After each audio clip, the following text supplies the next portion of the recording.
Okay. Welcome to another episode of Branching Out with F&M Bank. I'm your host, Mary Pavlovskaya, and I'm joined today by Ben Rowe, President CEO of the Heifetz Institute in Staunton. Welcome, Ben. Well, thanks very much, Mary. It's great to be here. I'm so excited to learn about everything that has to do with Heifetz Institute in Staunton. So start by telling me how this got started. Well, the Heifetz International Music Institute has been around actually since 1996. It was founded by a great concert violinist by the name of Daniel Heifetz, still is a Staunton resident. He had a great career as a solo instrumentalist, a concert violinist. He was a Tchaikovsky competition medal winner.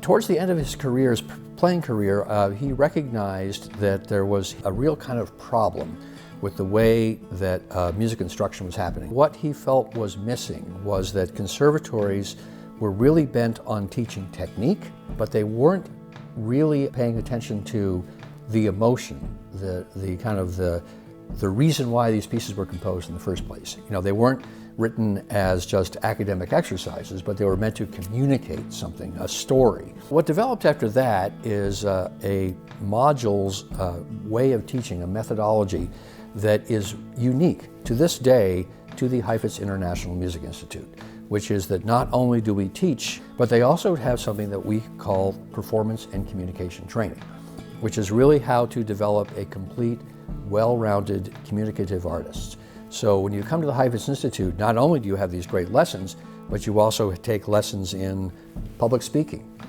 in drama, in improvisation, in acting, stage presence. And we also have some traditions at the Institute that are all about kind of taking away the barrier between the audience and the performer to really connect them. As Daniel would like to say, you're playing not just with the people in the front row, but making sure that you're reaching the people in the balcony as well.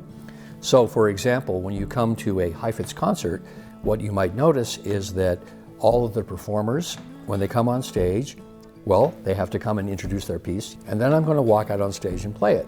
And when I play it, there's no music stand because I have to have it memorized. And when I perform, I don't sit down in this nice chair, I have to stand up. And it's all about, can we remove barriers? Can we remove obstacles that will help you connect more? The audiences here in Staunton get to witness that growth over the course of 6 weeks in the summertime when they come here. It sounds like the Heifetz Institute doesn't necessarily grow just performers who go out and play music. They grow the person, the artist who then plays the music and creates it for the audience. It's so amazing to hear. We use this word, and it may sound a little cliched, but honestly, we have seen for many of our students that coming to Heifetz can be a transformative experience. It can really alter the arc of their performing career. So I was just, in fact, talking with an alum the other day who said to me that their time at Heifetz was more important than the 4 years that they spent at the conservatory. Wow. And they're from all over the world. They're from all over the world, yeah. Last year, for example, we had 100 students. Even during the pandemic, we had 100 students, and they were from 23 American states and 12 countries. So it truly is an international music institute right here in Staunton. Wow, so you're able to bring the rest of the world into Staunton, sweet, small Staunton, and relay all of that work and growth of those artists to the community. And the community gets to witness it. And we have incredible patrons who I think didn't quite know what the Heifetz Institute was all about. I think when we came here, people didn't quite know what this was all about, but it only took about a few concerts for them to witness the artistry of our students and our faculty members, and to really get kind of caught up in the really electric atmosphere of a Heifetz concert. No, that's great. And from where you are as a nonprofit, you've got to rely and you understand the importance of the community engagement of where you are and where you're working. So how do those work? I know you've got concert series and tour series. How can you bring the community in to learn more about Heifetz? Great question. Well, I've been at the Institute now since 2014. And one thing that was immediately apparent to me coming here was that it's very easy to be perceived as, oh, you're a summer festival. We come, we pitch our tent, and then we leave again. But no, I live here in Staunton, and we saw that there was a need in the community for music instruction, for people to buy guitars and get their violin strings and other things, so that we actually have a little retail shop here, the Heifetz Music Shop, which helps to support the overall mission of the Institute. And beyond that, we started something during the pandemic that we called the Heifetz Ensemble in Residence, or HEIR. And that was really a way that we could bring music to people, particularly those at Augusta Health. We partnered with them so that we gave what we called bedside performances. And we actually turned this facility here during the depths of the pandemic into a broadcast studio.